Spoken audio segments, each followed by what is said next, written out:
Welcome to another episode of You Had Me a Cheese, where my partner Eclipse and myself Venus explore the many different aspects of the human experience. We are here with our selection of cheeses, and I have a glass of wine ready, so feel free to bring your favorite snack and join the party!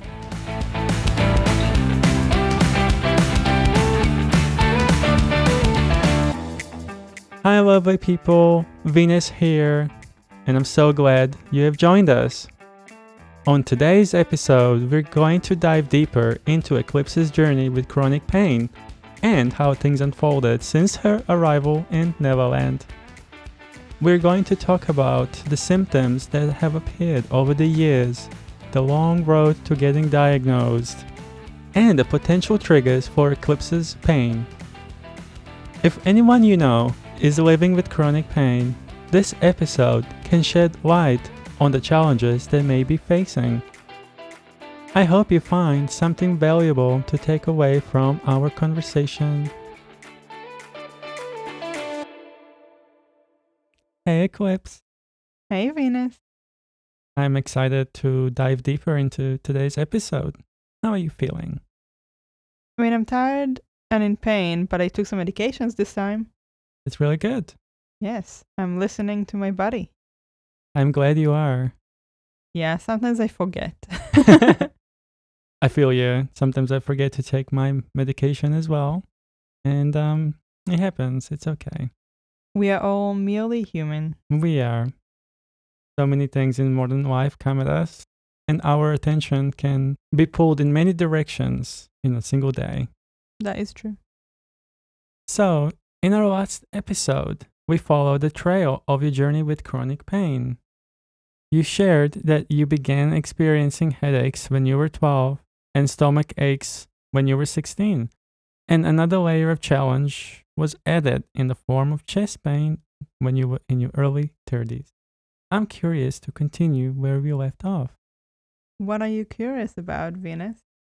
Take me back to your early 30s. Okay. So what does life look like for you back then?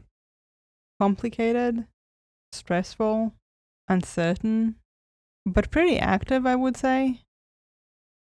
In my early to mid 30s, I was in a relationship. I was dealing with immigration. The immigration part of things was very stressful. I initially came back to Neverland on a student visa.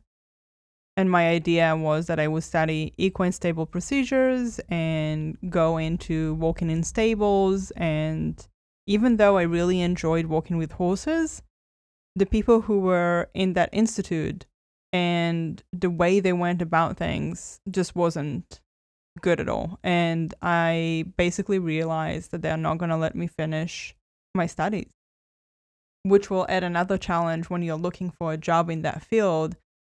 And because my visa was dependent on that, I decided to opt out and change my student visa to a tourist visa. Now, this is before the chest pain really started to take a hold of me, or at least before I noticed it, staying for hours, if not days. So at that point, I do have my normal headaches and stomach aches, but that's kind of it in terms of pain. And I'm living quite an active life. Walking with horses is quite taxing. It is, yeah. Physically. And we're going on horse tracks, and I started seeing someone, and I was also meeting new people. And the person I started seeing, Jack, we would go on hikes and we would do things together and stuff like that. So I would say that I was fairly active. I was also going to the gym. So overall, even though I was in this new-ish country, in a new city, because I moved from one city to another and it's a big distance, I was doing what I could to be social, to find new friends. I wasn't looking for a relationship, but as we all know, sometimes you look for friends and you end up in a relationship. And At first, I thought we were just casual. We didn't really talk about what this relationship was or where it was going. And I also remember the first time I saw his place. For reference, Jack and I are the same age. And I remember thinking, he's going to be like the old gamer dudes in movies with the cans of soft drinks and the crisp packets and all those things, and just like a dark, gloomy, messy house. And no judgment for anyone who wants to live like that or if that's the lifestyle. I just know that that's not what I want to live in. And I had my concerns, but I was like, well, we're not even talking about anything serious, so it doesn't really matter, right? Well, that bit me in the butt. It was during the early stages of our relationship, I guess, of getting to know each other. So I wasn't really thinking this would go long term. I see. So you've had some setbacks with your studies. You've had to change your visa. Yep. You're doing the best you can in your social life. I was. Tell me, what was your mental health state like at the time? I mean, it's challenging. Moving countries is not easy to begin with, but when you need to jump through so many hoops and when so many things blow up in your face and you keep having to change your route and figure out how you can stay in a country and still not know whether you can actually stay long term, that's scary. I was scared. If I didn't find a way to stay in Neverland, I would need to go back to Middle Earth, which I didn't want to do. I don't want to do. Yeah. So I was really putting a lot of effort into trying to problem solve this equation. What is the missing piece? How do I stay in this country? Yeah. And to be honest, unlike the first city that I moved to when I first landed in Neverland, this city was really hard to make friends at. It's actually the reason why I ended up on Tinder, because my normal activities and approaches just didn't work as well. Interesting. Was there something about the second city you moved to that made finding friends more challenging? I would say yes. It's known to be very cliquey. It's the kind of city where people ask you, so, where did you go to school? Oh, yeah. And if they detect an accent, they already know that you probably didn't go to school there. It sounds like it was quite hard to penetrate into existing social groups. I would just say that most people kind of stick to their own. Okay, yeah. It's not that it's impossible, but it's harder. There are not as many immigrants, I guess. Or they are, but it wasn't as easy to find as it was in the first city. Like in the first city, I remember within like the first week, I had a group of friends and I was helping organize dinner parties. Wow, that's really cool. Hello, it is Ryan, and I was on a flight the other day playing one of my favorite social spin slot games on ChumbaCasino.com. I looked over at the person sitting next to me, and you know what they were doing? They were also playing Chumba Casino. Everybody's loving having fun with it. Chumba Casino is home to hundreds of casino-style games that you can play for free anytime, anywhere. So sign up now at ChumbaCasino.com to claim your free welcome bonus. That's ChumbaCasino.com and live the Chumba life. Sponsored by Chumba Casino. No purchase necessary. VGW Group. Void where prohibited by law. 21 plus. Terms and conditions apply. Yeah, it wasn't like that with the second one.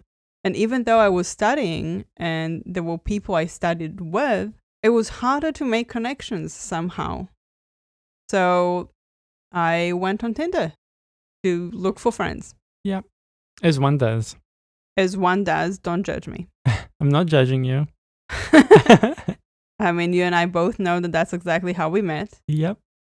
And yeah, I had quite a few friends, and I did actually throw a dinner party with Jack and quite a few other people who I met through Tinder or not. And it was nice, but it was just a lot harder to pin people down there. It wasn't that easy to actually do things. But I was meeting different people and having a social life and also studying until I didn't. And then what happened was that I was on a tourist visa, meaning you're only meant to be on a tourist visa for a short amount of time, probably 3-6 months, something like that. You're not allowed to walk, and there's no prospect of staying in the country. So I was seeing Jack, but I was very focused on figuring out a way to stay. Yeah. And what I realized was that the farther out you go from the city, or like the big cities, the more middle of nowhere you go, the more likely you are to be able to get a visa based on employment. Interesting. Of course, you would be dependent on whatever employment it is that you get. So that particular employer is the employer that you need to stick with. Yep. But the idea is that you find an employer that is struggling to find employees because they're in the middle of nowhere. You go like, hi, I would like to work for you, but we need to go through the visa process. And because they're desperate, they're more likely to be inclined to go through the process with you. But also, immigration is more lenient because they know that the candidate pool is just very limited in that area. And so it's more justified that they would hire you. That makes sense. So I thought that was a great idea. Yeah. And how did that go? Did you find a job in middle of nowhere? Yes, I did. I found a potential employer in a little town with, I think, 400 people during off-season. That's how small that town was. My goodness, that's tiny. It was so tiny. That's a village. Sure. But it was beautiful. I've been there before when I was traveling, and it was really quite beautiful there.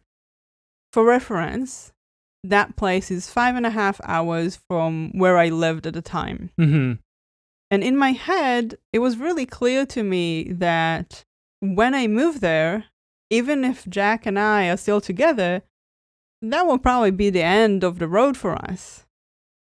I mean, he hasn't shown that this relationship means something to him to the extent of wanting it to be a serious one.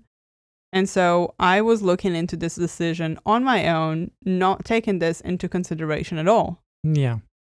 However, when I started talking about moving, when I started working on the admin related to the work visa, Jack started saying that he would help me move, which was peculiar to me. Interesting. That's not something that you expected. No.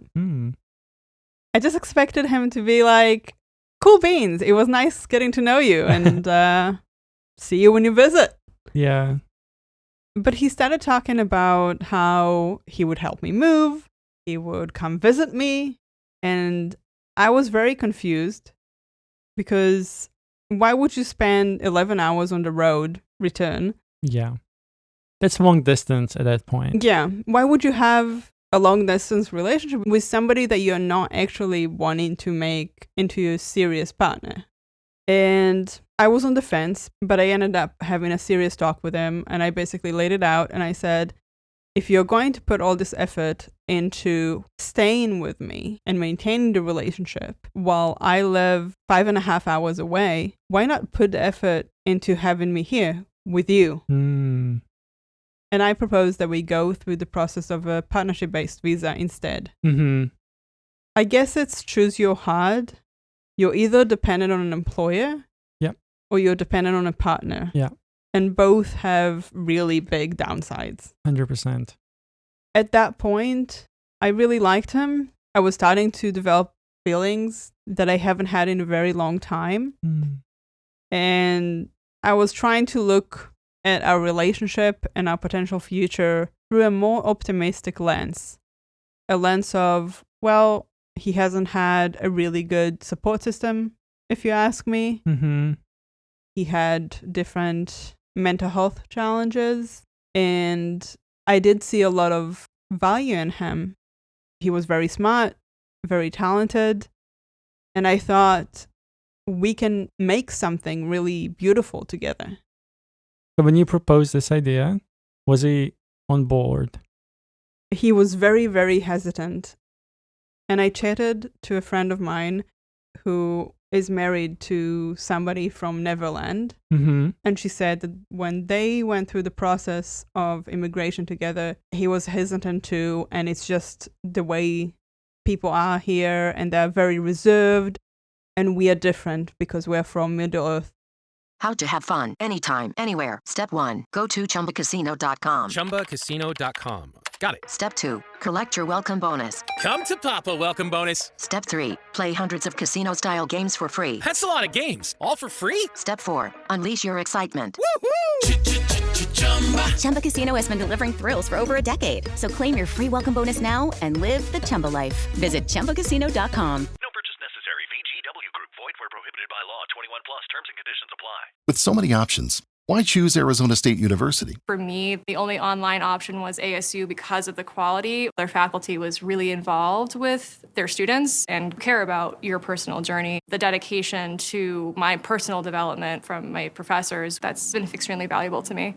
Earn your degree from the nation's most innovative university. Online. That's a degree better. Explore more than 350 plus undergraduate, graduate, and certificate programs at asuonline.asu.edu. Right. And so I kind of took her recommendation, and she said, you know, you need to encourage him, but once you get through it, it will be better. Like, he wants to do it, he's just afraid. Something like that. Yeah. In retrospect, I don't know what my life would have been like if I ended up saying, well, if you're not 100%, then I will move, but I can't promise you that we stay together because I don't know about long distance so early on in a relationship. Yeah, and especially since the way you perceived it, he wasn't really 100% invested into this relationship to begin with. Yeah, his behavior was very peculiar to me because he would behave as if the relationship is not important to him. Mm. And then I would put my foot down and say, okay, well, if this is how you want to handle the relationship, I don't want to be in one, and I'm just going to take a step back. And then he would freak and ask to come to talk to me and save it and say all the right things. Now, this only happened once. It happened in the beginning, and I was like, oh, well, I guess you do care about this because you just came here running, you know, to make sure that I don't end it. So why did you not act like it? Yeah, interesting. And even after that, I think he straightened up to a certain extent with certain things, but surely not with all the things that in my mind are common sense when you are in a relationship. And so I guess I was trying to be understanding to the fact that we don't see things the same way.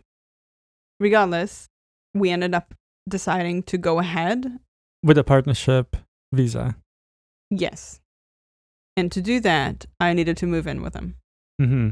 That was one of the first things that we had to do because for the partnership-based visa, you have to be living together. It makes sense. Ideally, you have to be living together for a year, but what I was putting forward to immigration was, well, I want to, but I need to be able to stay and to work here and to find myself. Yeah. So the first thing when you moved in, did you put some light into that place and some order? Well, we spent about 6 days actually just cleaning his apartment. 6 days cleaning? Yes. Cleaning and clearing, and I don't remember ever going through a pantry that was this bad. We are talking about 2017, and there were things there that were expired a decade prior. And you could really see that he hasn't gone through it in a very, very long time. There were items and whole boxes that were left behind by his brother's ex. Bear in mind that his brother moved out a few months prior, and he hasn't been with his ex for at least a year.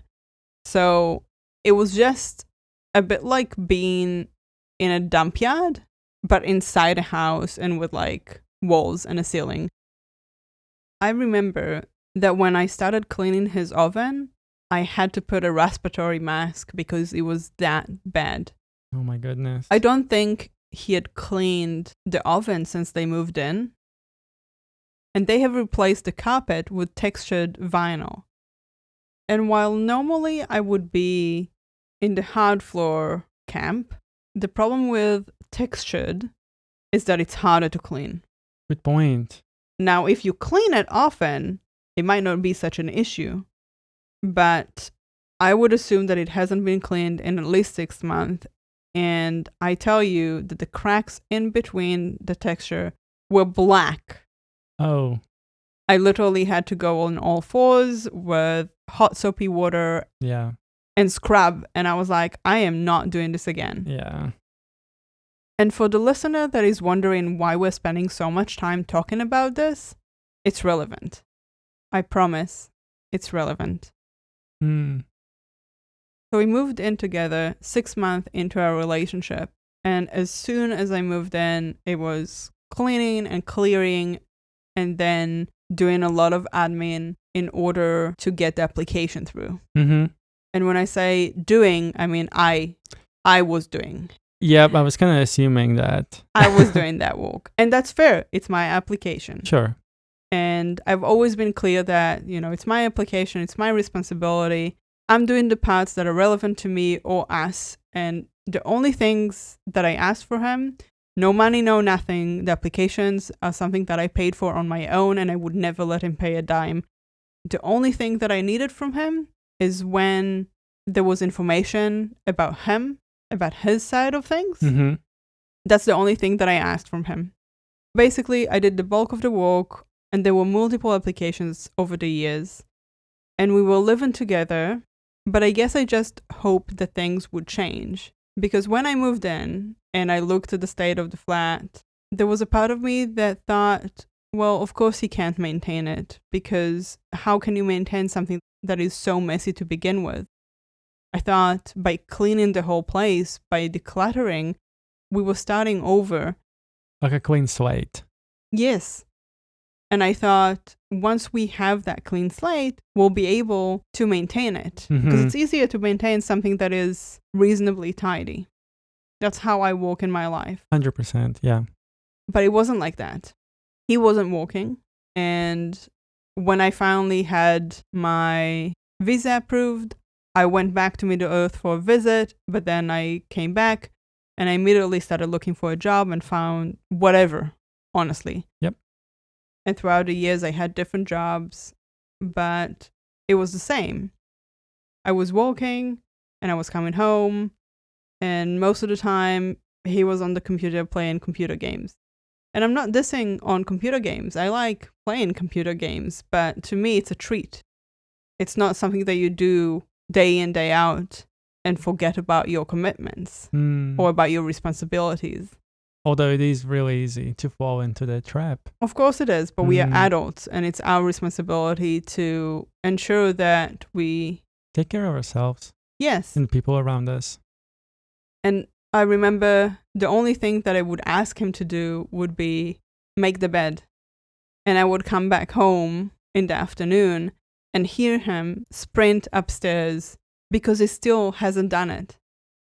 He had the entire day. I left for work. I walked and I came back. And he couldn't even make the bed. And I know that for some people, that's not important. For me, it is. Yeah. And it's the tip of the iceberg because realistically, there was a lot more to do in the flat. But I would come back home and realize that he hasn't finished whatever he did with the laundry, or the bins need taken out, or everything else. It was becoming more and more that the mental load of the household was just on me. Yeah. It was either I'm reminded him 3 times to take the bins out, which was his responsibility in our unwritten agreement, or I need to just do it myself. And sometimes I would remind him 3 times and still need to do it myself, because if I didn't go take the bins out before I went to sleep, then he might wake up in the middle of the night or in the morning and realize that he'd forgotten, and then it's too late. And then he needs to take it to the dump. And that costs money and time and frustration and effort. And I'm just like, I don't like uncertainty. If there's one thing about me, I don't like uncertainty. When my basics are covered, I have more flexibility. But the situation was that I didn't know if I can stay in the country. Like, having a work visa is not enough. Even having residency is sometimes not enough, but like residency would provide some sort of security. Yeah, for sure. But that was still a while away. It makes me feel so petty when I talk about it, but those things really impacted me. I mean, they're basic things. And as adults, we should take responsibility and make changes needed to make sure we do meet the things that we do forget about. Yeah, and I understand that we all work differently neurologically. Oh, 100%. Our brains work differently. And I'm sure that his works differently to mine. But I think what I was missing is him understanding that there is an issue that needs to be addressed and that we need to find a way to move forward together because it was just not working well. And so a few years into our relationship, that's when the chest pain started. I do think that was very related to the whole immigration situation because that was really, really tough. But the other thing that started to happen is that I started to have catatonic episodes. What does a catatonic episode look like for you? I would basically get to a point where I just couldn't really move or speak. And I no longer had a choice as to whether I wanted to rest or not because I just couldn't physically do anything. And when those episodes happened, then he would care for me. Then he would do all the things that I needed from him. So he knew what you needed, but it took you not being able to do it. I had to crash before he would pick me up. Yeah. He would do anything. He was very caring and he was very loving. And I know it sounds horrible the way I'm describing the relationship. I promise that wasn't the only thing in it. And there were things that I really appreciated and loved about him. But this was a really big challenge for us. And when I would get to a catatonic state, at some point after resting, I would still be very, very, very slow, but he would help me up and he would help me up the stairs and he would put me to bed and tuck me in and all of the things. And it sounds really lovely, but why did I get to that point? Yeah. Because realistically, after we broke up, I don't think I've ever had another catatonic episode. That's quite an interesting point. Yeah, hindsight is 20/20. But I didn't realize that there was a connection. And our relationship continued, and I was also dependent on him. If I wanted to end things, that would mean that I needed to leave the country.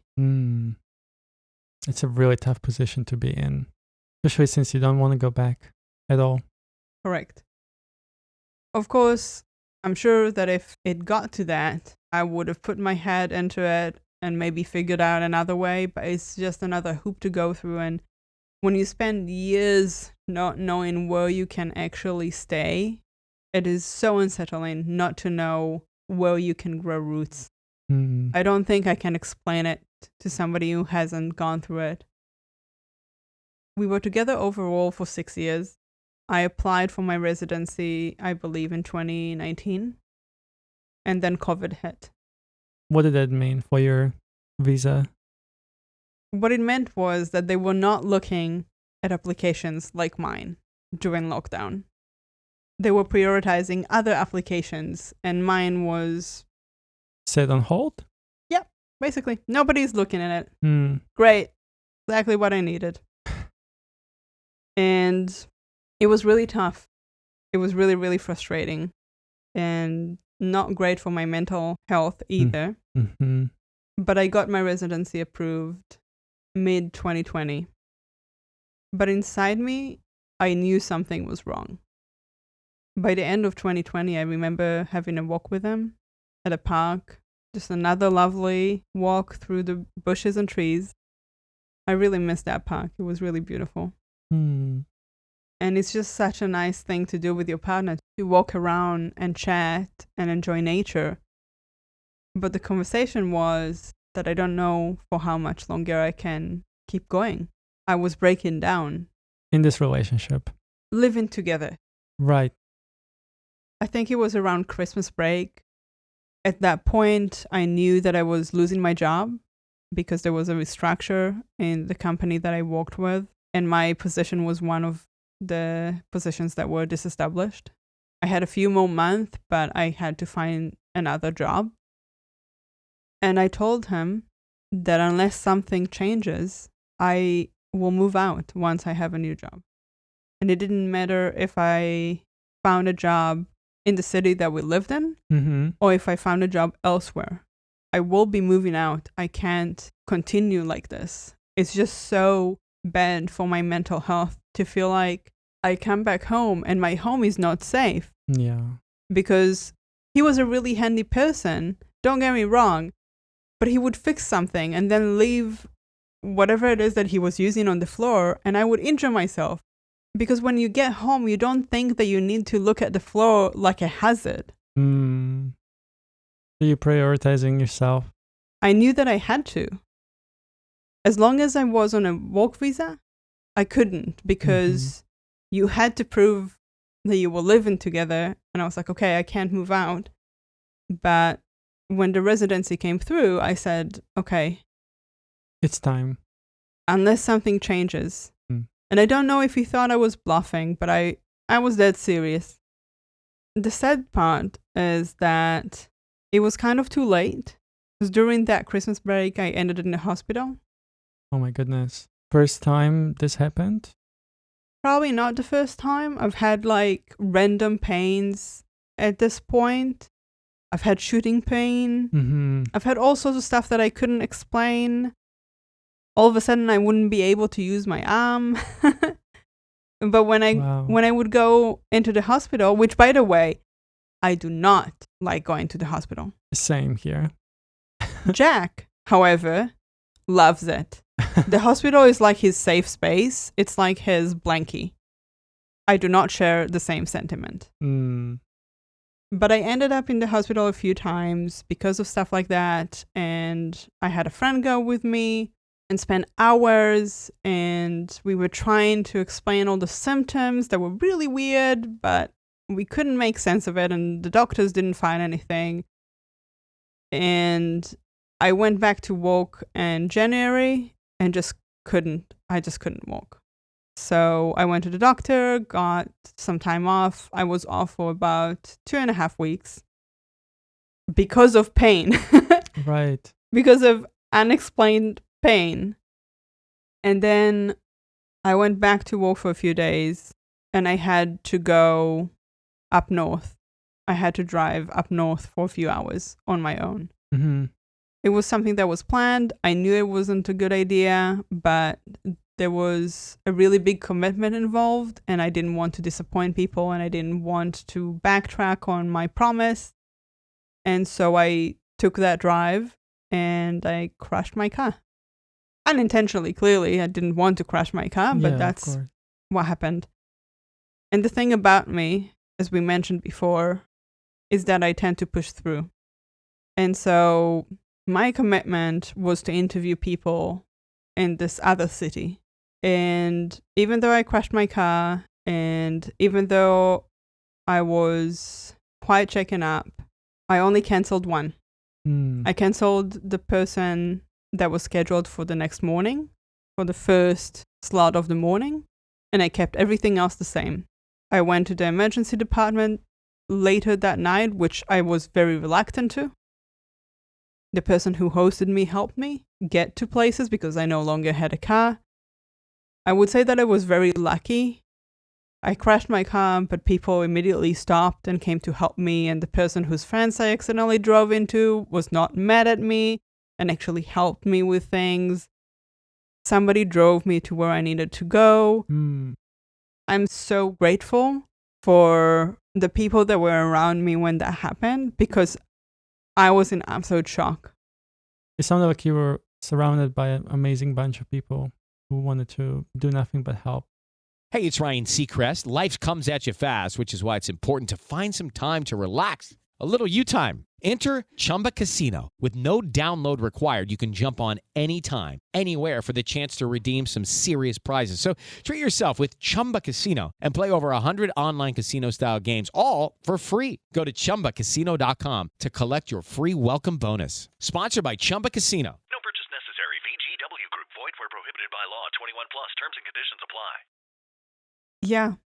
And I'm very grateful for that because I've never crashed my car before. I didn't know what to do and I was just very, very confused.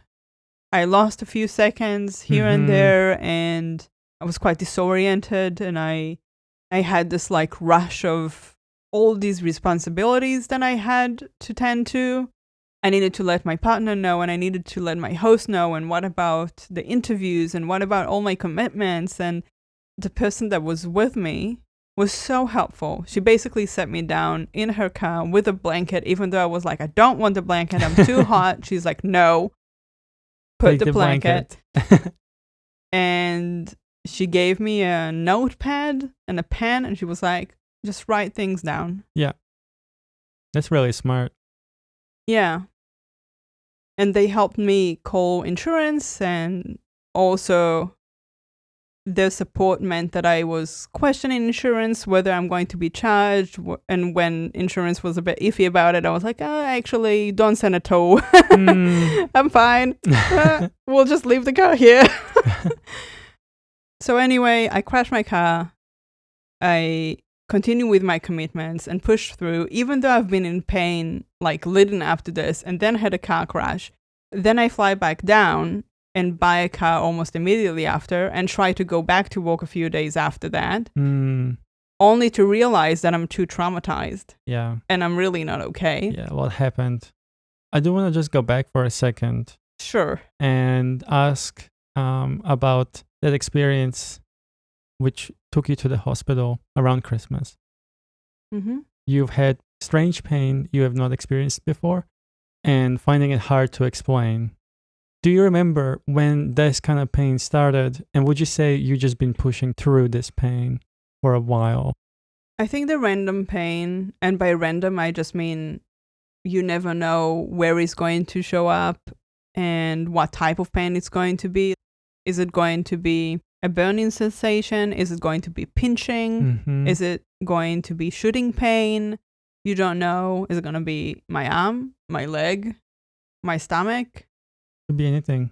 Pain bingo. Pain bingo, yeah.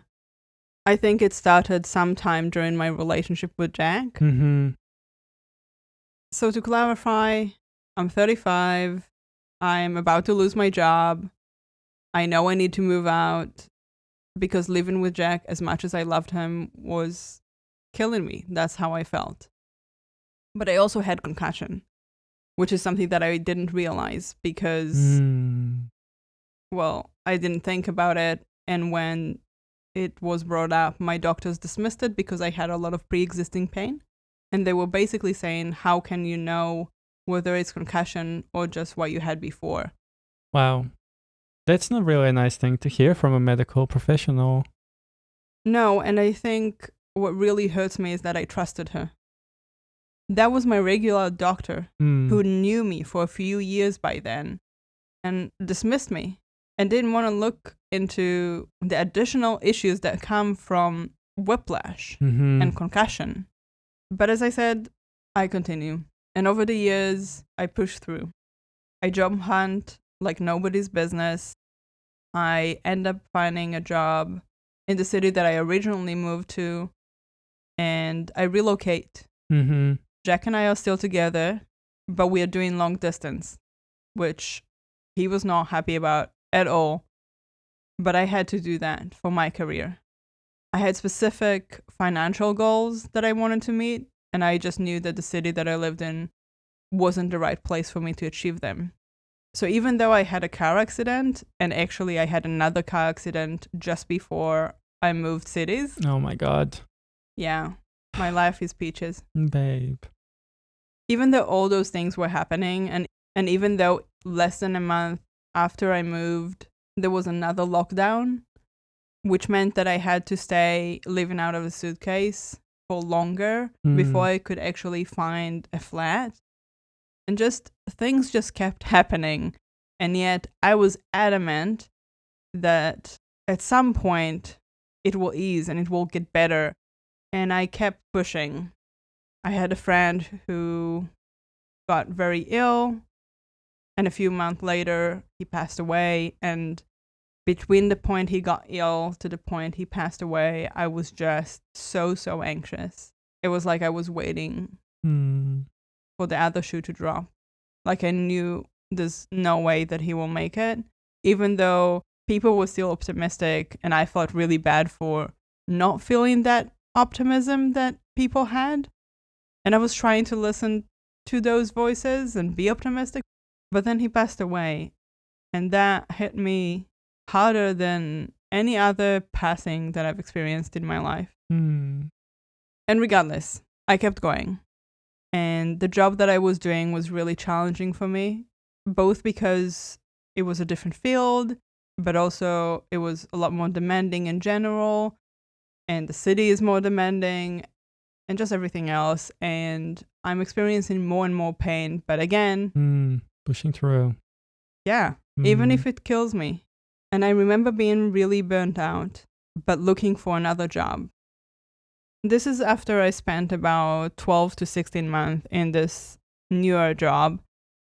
And I decided that it's time to look for my next career progression, because I knew that I wasn't going to get what I wanted there. So on to the next. And I looked for a job, and I finally got an offer. It was a really good salary jump, and it was a really good progression in terms of career. And I was really excited about it. I knew I was burnt out, and I was really hopeful that I will be able to hack it. But again, it was just one thing after another. In the 4 months that I worked for them, I hired 4 different people. I basically started interviewing the day after I started working for them. And it was just a really challenging time. Like, I just started this new job. It's yet another field that I'm not familiar with, which is a lot to learn. This is an accounting firm, and what it meant was that leading up to the end of March, that's when it gets really, really busy, because it's end of financial year. Right. And so I started in January. So it was insanity from the get-go. And I just remember my pain levels increasing and increasing and increasing. What did this look like for you? You're coming home from work. What's happening? What's your end of day look like? I'm in tears. I'm just exhausted.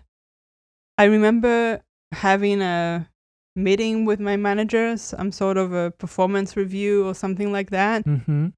I was just in tears. She hadn't said anything yet. I was just so exhausted, and I was in so much pain. And at the time, I was seeing a rheumatologist. But when he asked me to point out what the pain was, I couldn't give him an answer because it was so random that I would only be able to tell you when it actually happens. Right. And so if you're asking me right now, where's the pain? I can tell you what the pain is right now, but I can't tell you over the last 2 weeks where the pain has manifested. It's always in a different place, in a different way. It has some favorites, but, you know. And I really tried to make it work and to continue and to push through. But at some point, shit hit the fan, and I just couldn't do it anymore. I couldn't do the job, and I also couldn't do the relationship. Because Jack was just incapable of providing stability. And I need to be able to rely on my partner. Yeah. And I couldn't rely on Jack. And so I just basically crashed. I took a sick day, and I went to my doctor, and I just told him, I can't do this anymore, and I need everything to stop. Listener, I just want to pause here and give you some context. At the time, Eclipse wasn't drinking, wasn't smoking, vaping, wasn't using any drugs, unless you count chocolate, was going to the gym. And trust me, she had, and still does, have a big focus on mental health and well-being. Yeah, you are exactly correct. It wasn't an easy decision at all.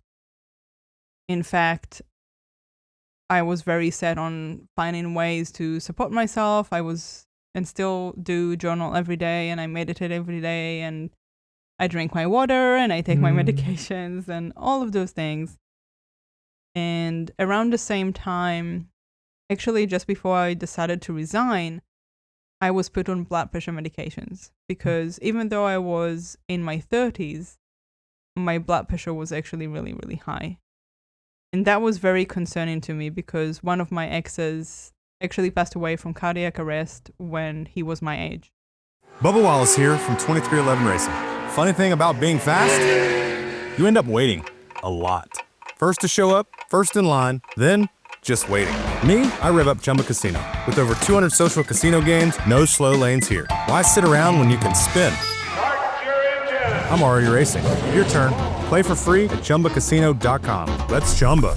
Sponsored by Chumba Casino. No purchase necessary. VGW Group. Void where prohibited by law. 21 plus. Terms and conditions apply. At the time. And so that was quite scary for me. Yeah.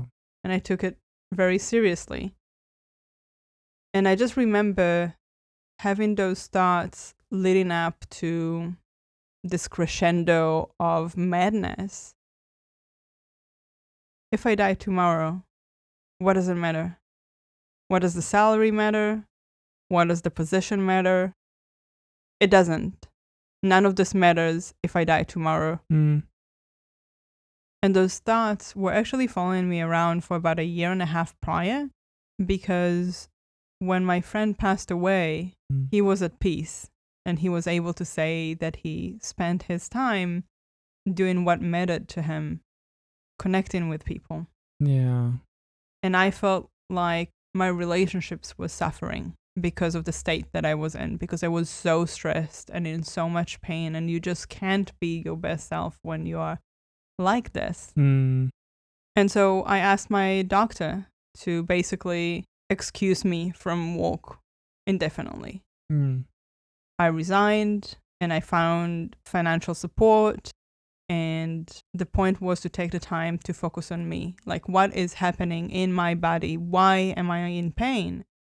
Why am I so tired all the time? Because things that were easy for me to do before were not as easy anymore. And I just couldn't make sense of it. Like, is it just old age? Like, I don't think so. I was still in my 30s, and I was still an active 30-year-old. And I think resigning was the right thing to do for me, because I could prioritize me. I could prioritize the people I cared about, but I also could finally track my symptoms. So one of the first things I did was actually print something called pain diagram, which is a tool to follow your pain. Where it is, what type of pain it is, something that I couldn't do before, because it would be a bit odd to pull out a paper with like a body diagram and just start marking it during work hours. It's just not something that I felt comfortable doing. And finally, a few months after, I went to see my rheumatologist, and I said to him, "Hey, I have a present for you."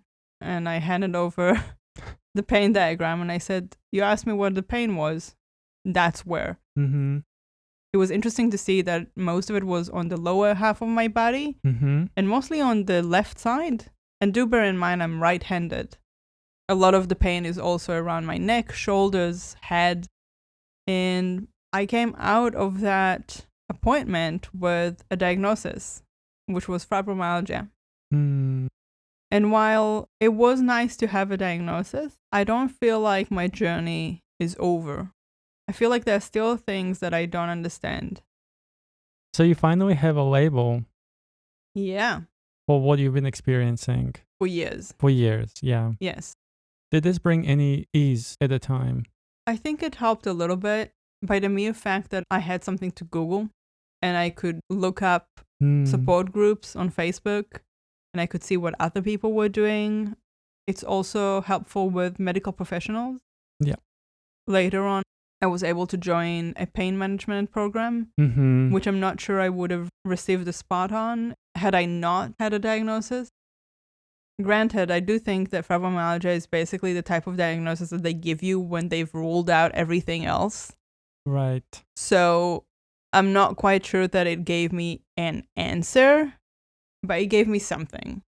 Yeah. And it enabled me to connect to other people who live with fibromyalgia and see what they do in order to support themselves. And I think it's a really big issue nowadays because it seems to be quite common and it's very invisible. You answered 2 questions I wanted to ask you. Tell me. Was really curious if the label provided a way to learn more and find support groups. It did. Yeah. And I think it's important to note that this is an invisible illness. Correct. As this is a hidden illness, it's not something that many people can see that you're experiencing. True. But that's also due to the fact that I mask a lot. I think you are probably the most perceptive person when it comes to my pain, because you can catch those little micro expressions that I have when I'm in pain. But most people will probably just either not clock it at all or just not understand what it means. Yeah. And I look fine. Yeah, and that brings up another question. What do you wish people understood better about living with chronic pain? That it impacts everything. That being in pain all the time wears you down. That the fact that you don't see it or that I don't tell you that I'm in pain does not mean that I'm not in pain. In fact, I'm always in pain. And if I tell you I'm in pain, it means that it's really, really bad. Because if I told you every time that I felt pain, I would probably not be able to speak. Pushing through is just a part of life. That's just what I do. I don't think there's another option because I would just cease to exist if I let my pain control me. With that said, it is also important to continue living. But it's up to me to figure out what that looks like. Nobody else knows what my capacity is like. Yeah. Nobody else can feel what's happening in my body. I'm the only one that can feel it in real time and say, a minute ago, I thought I could make this bed. I don't think I can do it anymore. I need help. Yeah. I really would like people to understand that I'm not choosing to be in pain. I feel like a lot of people think that if I really wanted to get over it, mind over matter, I would be able to. Because especially when you think about a condition that technically is a manifestation of other things, like stress or mental distress or anything like that, we think, well, if it's happening from the mind into the body, then we should be able to use the mind in order to undo what's happening in the body. But even if at some point down the line I would be able to do that, you telling me that I just don't want it enough is heartbreaking in a way that I cannot explain. And I guess the most important thing, and this is something that you can put on just about any topic, if you have not experienced this, I don't expect you to understand what it's like. I expect you to understand that you couldn't possibly understand what it's like living in my body. As a transgender person, I can wholeheartedly connect with what you just said. Unless you live it, it's impossible to really understand it. I know. And so I want to ask you, what gives you hope on those very difficult days? People like you who see me, who love me in whatever state I'm in, who help me do more when I can, but also remind me to pace and sit the fuck down when you can see on me that I need to rest and I'm trying to push through a little too much. Yeah. People who just hold space, whether they live through something like this or not. People who are just humble and hold space and are curious and just accept me the way that I am and don't try and tell me that I need to just exercise more or go into the sun more or simply think positive thoughts. Just accept me. Acceptance is just so meaningful. Couldn't agree more with that. I think my hope, though, as I think I mentioned before, is that one day I will not feel like this anymore. And my body will be more able, and it will be my choice whether I want to socialize more and go on a hike or not. Yeah, to have the choice, to be able to do it. I just want the autonomy. Yeah. I just want the choice. I want to be able to go to the supermarket without needing to regroup after. It's that simple. Yeah. And I want people to not dismiss me, medical professionals and friends alike. If I tell you I'm struggling, I'm struggling. It doesn't matter if you don't see it in a scan. And it doesn't matter if I don't have a wound or a broken arm to show for. This is my body and this is how it operates, and it sucks. And if you live inside an able body, just be grateful that it's not you. And I will be hopeful for you that you never know what it feels like. We do take many things for granted, and living in an able body is one of them. We should wake up every day and celebrate. I celebrate you every day. I celebrate you every day too. Thanks for listening to me. I love listening to you. Thank you for sharing. I just want to remind you, I love you very much. I love you too.